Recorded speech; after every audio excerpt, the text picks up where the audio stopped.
বেশি টাইট না, হালকা টাইট, ভিতর থেকে কালো হয়ে বের হচ্ছে।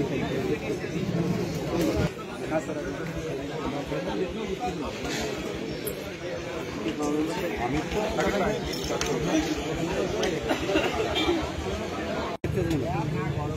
সারাদিন থেকে গরমের কাজ খেলে তোমরা আপনি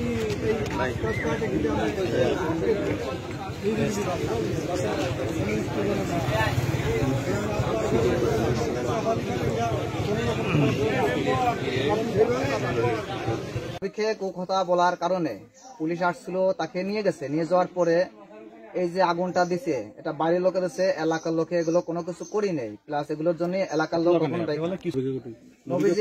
নবীজির নামে কুকথায় বলার কারণে ছেলেটাকে পুলিশ নিয়ে যায়। যাওয়ার পরে বাইরের কিছু লোক আসে, এখানে আগুন দিয়ে গেছে। এর জন্য এলাকায় কেউ দায়ী না।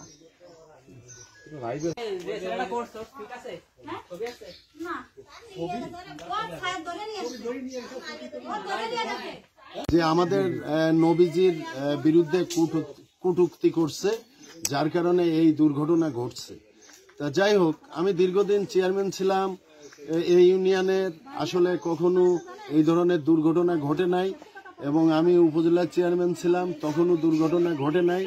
হঠাৎ করেই এই দুর্ঘটনার কথা শুনে আমি ছুটে আসছি। আমি এখনো বিস্তারিত কিছু জানি না। আমি লোকজনের সাথে আলাপ করব এবং আলাপ আলোচনার সাপেক্ষে যাতে এখানে শান্তি হয়, ঠিক সেই ব্যবস্থা করব। কি ঘটনাটা শুনেছেন আপনি? যে আমাদের নবীজির বিরুদ্ধে কটূক্তি করছে।